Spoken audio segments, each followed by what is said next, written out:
We live in an amazing place at the foothills of Sayaliski Alateu. It's a small mountain ridge of the northern Tian Shan. Here, deserts neighbor forests and steppes border mountains.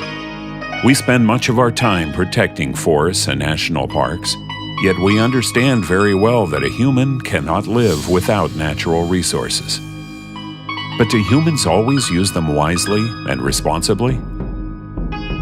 Striving for a material well-being, we forget to think how this will affect other living beings. For example, everybody has light, a working TV, and a computer in their house. Electric meters count kilowatts, rubles, dollars, tenge.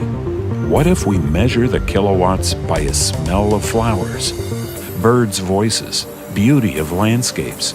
Won't the price be too high? We would like to tell a story of how the construction of a power line almost damaged 2 national parks. In the end of 2008, the Kazakhstan Electricity Grid Operating Company, for short, KIGOC, requested the World Bank to finance construction of a high-voltage power line. The power line was supposed to connect Moynakskaya Hydro Power Station, which is being built on the Churin River with the active electrical grid. From the first sight, a regular project, but with only one significant detail. The power line was planned to be built through a territory of 2 national parks. By the developer's idea, Churin National Park would become the first victim. The park is located 200 kilometers to the east from Almaty. The main attraction of the park is Churin River Canyon, which was formed millions of years ago. Its central part is called Valley of Castles. Paradoxically enough, the power line was designed to pass over this most scenic place of the canyon.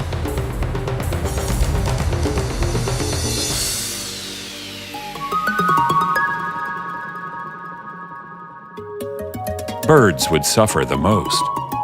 The park is a habitat for over 200 species.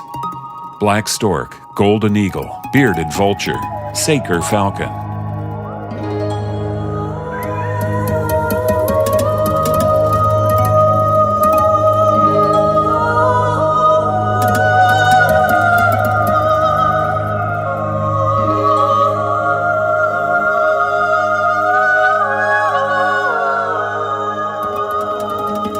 Further on, the power line would divide the Altyn Amel National Park into 2 parts.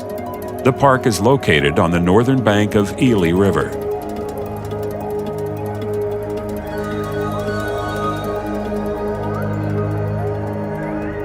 Altyn Amel is famous for its unique historical monuments, diverse landscapes, and many rare animals. Thanks to the efforts of the park staff, it was possible to restore the number of goitered gazelle and kulan. Przewalski's horse was recently brought here too. Tourists come here to admire the gracious run of the kulans, observe griffins, swans, pelicans, and visit mysterious Bes-shatyr mounds.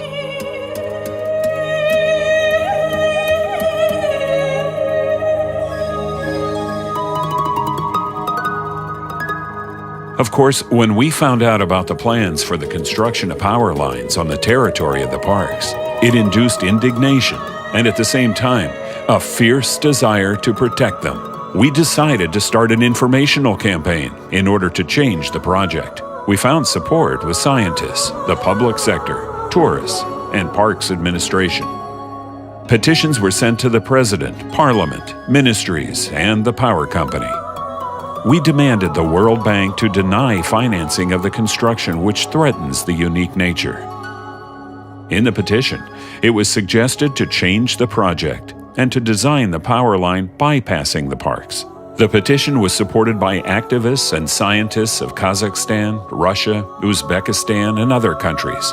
We received 85 letters of support. In solidarity with our campaign, the Central and Eastern Europe Bankwatch Network also sent a letter to the World Bank demanding that they refuse to finance the project.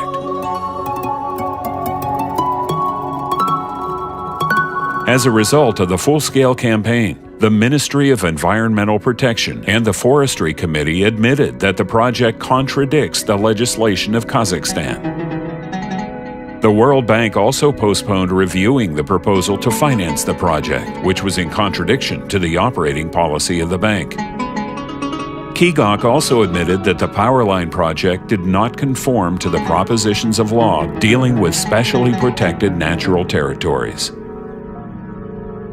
In September of the same year, Kigok proposed a new plan for the power line, showing it bypassing the national parks.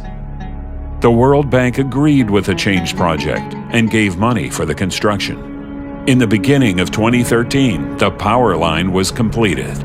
The unique nature of Shirin and Altin Amel National Parks did not suffer.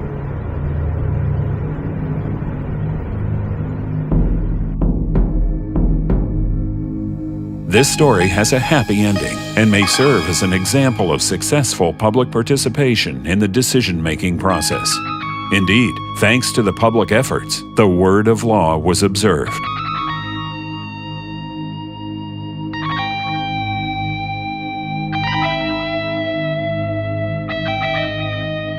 This spring, we had a trip to the park again. What a pleasure to see the untouched primeval expanses, peacefully grazing animals, the blooming steppe, and the snowy peaks of Tian Shan.